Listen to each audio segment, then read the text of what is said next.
Lubog sa baha ang ilang bahagi ng Czech Republic, Nigeria at China kasunod ng walang patid na ulan. Sa Czech Republic, 8 na ang nasawi. Yan ang Frontline News Abroad ni Gerard de la Peña.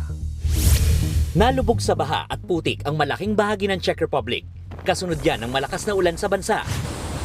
Nagpalala pa sa baha ang umapaw na ilog na nagdurugtong sa Czech Republic at Poland. Kaya ang ending, malawakang flash floods.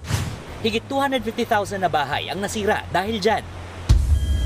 Gumamit na nga ng helicopter ang mga rescuer para sagipin ang mga stranded na residente. Sa huling tala, nasa 2,000 residente ang na-rescue habang 8 na ang nasawi. Yan na raw ang pinakamatinding naranasang pagbaha sa bansa sa loob ng 3 dekada. Ganyan din ang sitwasyon ngayon sa Northeast Nigeria.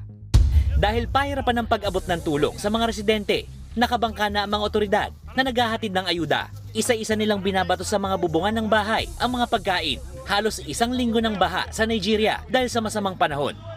Katunayan, 1 milyong individual na ang apektado. Dahil abala ang mga otoridad dyan, 300 bilanggo ang nakataka sa kasagsagan ng baha. 7 pa lang ang nahuhuli sa ngayon. Sinalanta naman ng bagyong Bebingka ang Shanghai, China. Sa lakas ng hangin doon, muntik nang tangay ng isang rider sa kalsada. Nabunot at nagbagsakan din ng mga puno. Agad namang isinara ang mga establishmento sa syudad. Wala namang naiulat na nasaktan. Pero ang bagyong Bebingka na raw ang pinakamalakas na naranasang bagyo sa Shanghai sa loob na mahigit 7 dekada.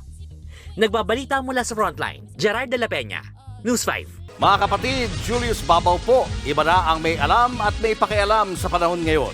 Para sa Frontline ng mga balita, mag-follow at mag-subscribe sa social media pages ng News 5.